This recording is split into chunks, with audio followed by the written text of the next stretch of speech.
सूरजपुर राज्य में विक्रम नाम के एक राजा राज्य करते थे। वो बहुत ही नेक दिल राजा थे। उनके 4 बेटे थे।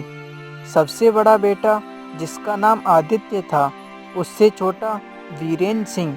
तीसरा राजकुमार, उसका नाम सरजुन था और सबसे छोटे राजकुमार का नाम था अर्जुन। राजा की प्रजा उनसे बहुत खुश थी क्योंकि वह सभी का बहुत ध्यान रखते थे। परंतु राजा विक्रम अब बूढ़े हो चुके थे।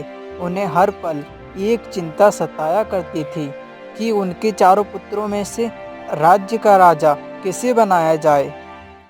एक दिन उन्होंने दरबार में अपने 4 पुत्रों को बुलाया और उनसे कहने लगे, पुत्रों, मेरी बात ध्यान से सुनो। जैसा कि तुम जानते हो कि अब मैं बूढ़ा हो चुका हूँ, इसीलिए मैं सोच रहा हूँ कि तुम चारों में से किसी एक को इस राज्य का राजा बना दूं। लेकिन उससे पहले तुम चारों को एक परीक्षा देनी होगी। पिताश्री, हम लोग तैयार हैं। बताइए हमें क्या करना होगा। तो सुनो, यहाँ से दूर जनकपुर के सुनसान जंगल से होते हुए एक रास्ता जाता है। वहाँ एक खुफिया जगह पर हमारे बड़े बुजुर्गों ने कुछ धन छुपाया है जो बहुत ही कीमती है। तो आप चारों में से जो भी उस धन को लाने में कामयाब होगा, उसे इस गद्दी का राजा बना दिया जाएगा।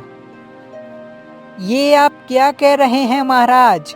आप जानते हैं ना, उस खजाने को लाना इतना आसान नहीं है। वहाँ कई ऐसे राज हैं जो एक रहस्य बने हुए हैं। ऊपर से वो 4 अनोखे प्रश्न, उन्हें हल किए बिना वो खजाना लाना मुमकिन नहीं है। आप कोई दूसरा उपाय ढूंढिए महाराज। हम अपने पुत्रों की जान संकट में नहीं डाल सकते। महारानी, हम आपकी चिंता समझते हैं, पर अगर हमें अपना अगला राजा चुनना है तो उसे चेतावनी और संकट, इन सब का सामना करके सिद्ध करना होगा कि वह असली राजा बनने के योग्य भी है या नहीं। यह सब सुनकर आदित्य खुश हो गया और खुद से बोला, यही सही मौका है।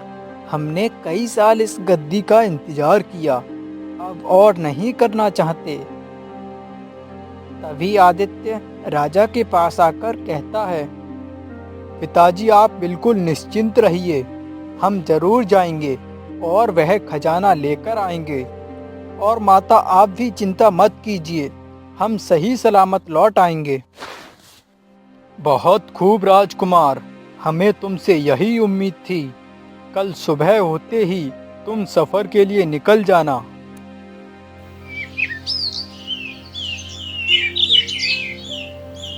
अगली सुबह होते ही राजकुमार आदित्य अपने घर वालों से विदा लेके अपने सफर पर निकल पड़ता है और पहुंच जाता है जनकपुर के जंगलों में। यह वो जंगल थे जहां ना तो कोई जाता था और जो भी जाता वह जिंदा लौट के नहीं आता। जैसे ही वह जंगल के अंदर पहुंचा तो वहां से डरावनी आवाजें आने लगीं, जिन्हें सुनकर आदित्य का चेहरा डर से पीला पड़ गया। अरे डर मत आदित्य, अगर तुझे राजा बनना है तो हिम्मत दिखानी होगी।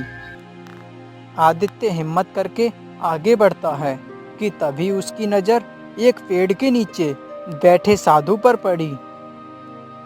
और फिर आदित्य उस साधु बाबा के पास पहुंचकर बोला, बाबा, आंखें खोलिए बाबा। राजकुमार आदित्य, तुम उसी खजाने की तलाश में आए हो ना? पर आपको कैसे पता मैं राजकुमार हूँ और खजाने की तलाश में आया हूँ? और आप कौन हैं और इस खतरनाक जंगल में क्या कर रहे हैं? मैं इस जंगल का मालिक हूँ। इस जंगल से लौट जा वापस, क्योंकि खजाने की तलाश में आएगा तो मारा जाएगा। बेटा, वापस लौट जा। अब यहाँ तक आ गया हूँ तो वापस तो नहीं जाऊँगा। क्या आप मुझे आगे जाने का रास्ता बता सकते हैं? सुबह से रात हो गई, भटकते भटकते, पर कोई रास्ता नहीं मिला। तुझे रास्ता तभी मिलेगा जब तू मेरे प्रश्न का जवाब देगा। पर याद रहे, अगर जवाब सही दिया तो रास्ता मिल जाएगा, और अगर जवाब गलत दिया तो यह जमीन फटेगी और इसमें तू समा जाएगा। यह सुनकर राजकुमार आदित्य घबरा जाता है और हिम्मत करके बोलता है, मैं तैयार हूँ बाबा, आप अपना प्रश्न पूछिए। तो सुन, ऐसी क्या चीज है जो जितनी बढ़ती है उतनी ही कम होती है? यह सुनकर राजकुमार को कुछ समझ नहीं आया। सोच समझकर जवाब देना राजकुमार, अगर जवाब गलत दिया तो पता है ना तुझे क्या होगा। राजकुमार ने बहुत सोचकर एक जवाब दिया, जिसे सुनकर साधु जोर जोर से हंसने लगा।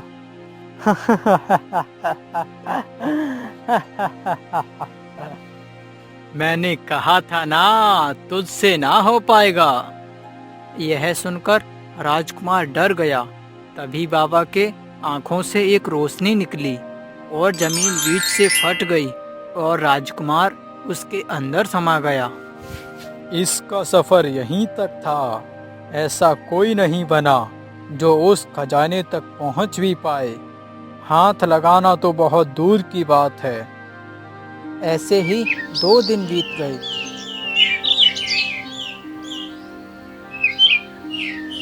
और जब राजकुमार वापस नहीं लौटा, तब राजा चिंतित हो उठे और अपने तीनों बेटों से बोले, राजकुमार आदित्य अभी तक नहीं लौटे। लगता है वह किसी मुसीबत में है। आप तीनों में से किसी एक को जाकर राजकुमार आदित्य को वापस लेकर आना होगा। यह सुनकर राजकुमार वीरेंद्र सिंह खुद से मन में बोला, अरे हम भी तो राजा बन सकते हैं। यही मौका है पिताजी को अपनी काबिलियत दिखाने का। फिर वीरेंद्र सिंह राजा के पास आकर कहता है, पिताजी आप चिंता मत कीजिए, हम राजकुमार आदित्य को सही सलामत वापस लेकर आएंगे। साथ में वह खजाना भी लेकर आएंगे। हम अभी तुरंत ही सफर पर निकल जाएंगे। शाबाश बेटा, सफलता पाकर लौटो। वीरेंद्र सिंह सफर पर निकल चुका था। उधर रानी परेशानी से इधर उधर घूम रही थी।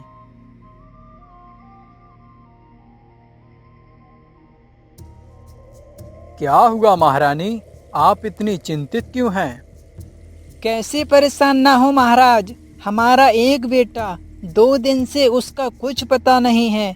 ऊपर से उस जनकपुर के खतरनाक जंगल में हमारे दूसरे पुत्र को भी भेज दिया। ऐसा क्यों किया महाराज आपने? आप जानते हैं ना, वहाँ से आज तक कोई जिंदा वापस नहीं लौटा है। आपकी चिंता सही है महारानी, परंतु हमें यह करना ही होगा। बस तुम भगवान से प्रार्थना करो और हमारे दोनों पुत्र सफल होकर लौटेंगे। और उधर राजकुमार वीरेंद्र सिंह भी उस जंगल में भटक चुका था और भटकते भटकते भूख प्यास से बेहाल उस साधु बाबा के पास जा पहुंचा। अरे बाबा, आंखें खोलिए बाबा। क्या तुम्हें भी अपनी जान प्यारी नहीं राजकुमार वीरेंद्र सिंह, जो यहाँ तक आ पहुँचे? आपको कैसे पता कि हम राजकुमार हैं? और क्या आपने हमारे भाई आदित्य को देखा है? तुम्हारा भाई उसी जगह दफन है जहाँ तुम खड़े हो।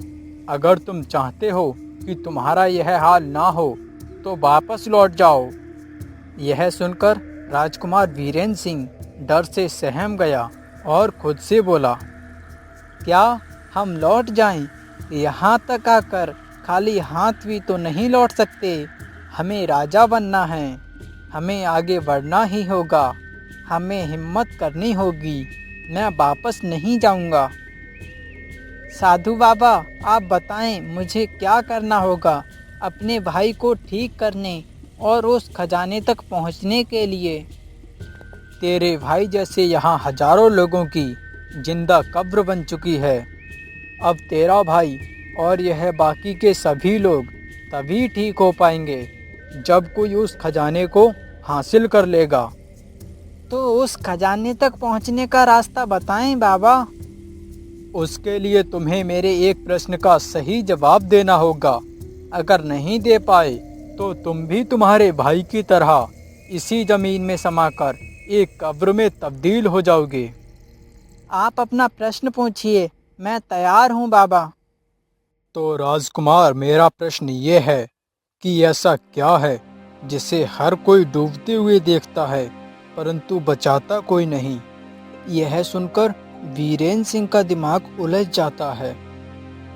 काफी देर सोचने के बाद वीरेंद्र सिंह एक जवाब देता है, पर जवाब गलत होने की वजह से वो भी एक कब्र में बंद हो जाता है।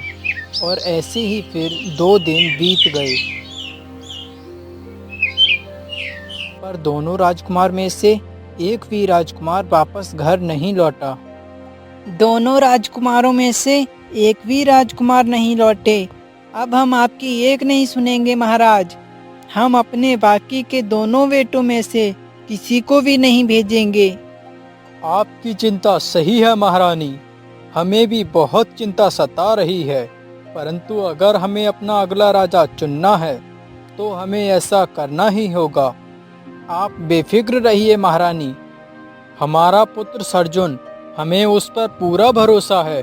वह अवश्य ही अपने भाइयों को और उस खजाने को लेकर आएगा। और फिर महारानी के लाख मना करने पर भी महाराज सर्जुन को सफर पर भेज देते हैं। सर्जुन बहुत खुश था, क्योंकि पहली बार ही उसे कोई बड़ी जिम्मेदारी मिली थी, परंतु वह भी जंगल में अपने भाइयों की तरह भटक जाता है। तुझे पिताजी ने हमेशा कम आंका है सर्जुन। यही मौका है अपनी इज्जत बनाने का, अपना हक हासिल करने का। अगर दोनों भाइयों से पहले मैं राजा बन गया तो बाकी के सारे भाई मेरी गुलामी करेंगे और मैं जीऊंगा एक ऐश की जिंदगी। सर्जुन के मन में वही अपने भाइयों की तरह राजा बनने का लालच भरा हुआ था, पर वही लालच उनकी हार का कारण बन रहा था। इस बात से अनजान थे वह सब। यह राजकुमार भी उसी जगह जा पहुंचा। साधु बाबा ने उसे लौटने को कहा, पर वो भी जिद पर अड़ा रहा। बाबा, मैं कोशिश जरूर करूंगा, आप बताएं मुझे क्या करना होगा। मेरे प्रश्न का जवाब देना होगा। ठीक है, बताएं आपका क्या प्रश्न है बाबा। तो बताओ, ऐसी क्या चीज है जिसे चाहे कितना भी बांटो परंतु वह कभी कम नहीं होती।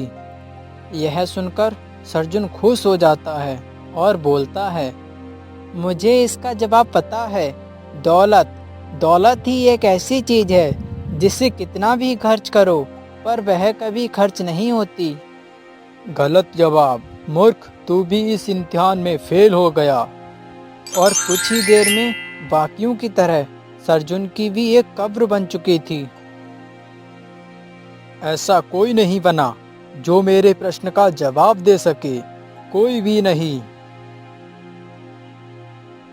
ऐसे ही फिर कई दिन बीत जाते हैं। महल में वीरानी सी छाई हुई थी। राजा और महारानी बहुत परेशान थे। कोई रास्ता समझ नहीं आ रहा था। सब लोग एक बार फिर इकट्ठे हुए। पिताजी, आप भी जानते हैं कि अब सिर्फ एक ही रास्ता है मेरे भाइयों को वापस लाने का। आप मुझे आज्ञा दे दीजिए। नहीं राजकुमार अर्जुन, अभी आप बहुत छोटे हो। वैसे भी हम अपने तीनों बेटों को खो चुके हैं और हमारी उम्र भी हो चली है।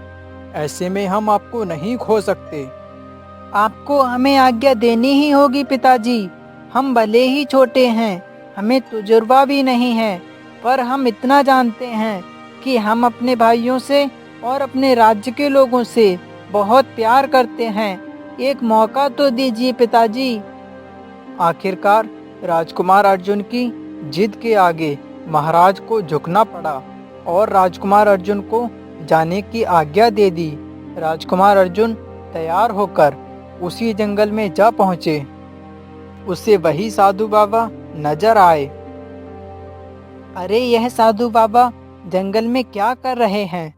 क्या पता यह मेरी मदद कर दें मेरे भाइयों को ढूंढने में। अर्जुन उस साधु बाबा के पास पहुंचा और बोला, साधु बाबा प्रणाम, हम राजकुमार अर्जुन हैं। हमारे तीनों भाई कहीं गुम हो गए हैं, क्या आपने उन्हें कहीं देखा है? हमारी मदद कीजिए। अर्जुन को देखकर साधु बाबा के चेहरे पे एक चमक सी आ गई और बोले, तू वही है जिसे तुम्हारे पूर्वजों को कब से तलाश थी, आखिर तू आ ही गया। मैं समझा नहीं बाबा, आप क्या कह रहे हैं? तू उसी खजाने की तलाश में आया है ना, जिसकी तलाश में तेरे भाई आए थे, पर वो मेरे प्रश्न का जवाब नहीं दे पाए और इन कब्रों में दफन होकर रह गए। अगर तू इनको वापस से जिंदा करना चाहता है तो तुझे वह खजाना हासिल करना होगा, उसके बाद ही यह जिंदा हो पाएंगे। पर उसके लिए तुझे मेरे 4 प्रश्नों का जवाब देना होगा। मैं कुछ भी करने को तैयार हूँ बाबा, बस मेरे भाई ठीक हो जाएं और मेरे राज्य के लोग सुख से जीवन बिताएं। ठीक है, फिर सुनो मेरा पहला प्रश्न। ऐसी क्या चीज है जो जितनी बढ़ती है उतनी ही कम होती है? यह तो बहुत ही आसान है बाबा। उम्र उम्र ही एक ऐसी चीज है जो हर बढ़ते पल के साथ घटती है और हमें पता भी नहीं चलता कब जीवन बीत जाता है। बहुत खूब राजकुमार, सालों बाद कोई ऐसा आया जो मेरे प्रश्न का जवाब दे पाया। अब मेरा दूसरा प्रश्न सुनो। ऐसा क्या है जिसे हर कोई डूबते हुए देखता है परंतु बचाता कोई नहीं? यह तो और भी आसान है, सूरज। सूरज ही एक ऐसा है जो हर रोज डूबता है और उसे हर कोई देखता है परंतु बचाता कोई नहीं। बहुत बहुत खूब राजकुमार। अब तीसरा प्रश्न। ऐसी क्या चीज है जिसे चाहे कितना भी बांटो परंतु वह कभी कम नहीं होती? इसका जवाब भला किसे पता नहीं होगा? ऐसी चीज तो सिर्फ एक ही है, ज्ञान। ज्ञान ही एक ऐसी चीज है जिससे चाहे कितना भी बांटो परंतु वह कभी कम नहीं होता। अब आखिरी प्रश्न। अगर तुमने इस प्रश्न का जवाब दे दिया तो तुम उस खजाने तक पहुंच जाओगे। तो बताओ, एक राजा की सबसे मूल्यवान चीज क्या होती है और किसका बलिदान दिए बिना एक सच्चा राजा नहीं बन सकते? साधु बाबा, एक राजा की सबसे मूल्यवान चीज उसकी प्रजा होती है और एक राजा अपने स्वार्थ का बलिदान दिए बिना एक अच्छा राजा नहीं बन सकता। वाह राजकुमार, सही जवाब। तुम सच में बहुत बुद्धिमान हो। मैंने कहा था ना मैंने, आखिर वह आ ही गया जिसकी बरसों से तलाश थी। मैं कुछ समझा नहीं बाबा। वर्षों पहले तुम्हारे पूर्वजों ने इस खजाने को यहाँ छुपाया था, पर कोई भी लालची इंसान उस खजाने का गलत इस्तेमाल ना करे, इसीलिए मैं इसकी रक्षा कर रहा था। आज इसका असली मालिक मिल गया क्योंकि तेरे अंदर लालच नहीं है। इतना बोल वो साधु बाबा एकदम से गायब हो गए और वहाँ एक दरवाजा बन गया। राजकुमार जैसे ही उसके अंदर गया तो वहाँ पर बेपनाह खजाना छुपा हुआ था। अर्जुन ने वह सारा खजाना लिया और जैसे ही बाहर आया तो देखा वह जंगल एक खूबसूरत बगीचे में बदल गया था। उसके तीनों भाई और बहुत सारे लोग सब फिर से जिंदा हो गए थे। सबने अर्जुन को धन्यवाद दिया। आज तेरी वजह से हमें नई जिंदगी मिली है अर्जुन। हम समझ गए कि लालच बर्बाद कर देता है। अर्जुन के सारे भाइयों ने वादा किया कि वह कभी लालच नहीं करेंगे और सिर्फ सबसे पहले अपनी प्रजा के बारे में सोचेंगे। और जब वह चारों महल वापस लौटे तो महल और पूरे राज्य में जश्न होने लगा। अब वहाँ की प्रजा एक खुशहाल जिंदगी जीने लगी। तो वहीं राजा ने खुश होकर राजकुमार अर्जुन को राजा घोषित कर दिया और तीनों भाई अर्जुन को साथ देखकर प्यार से रहने लगे।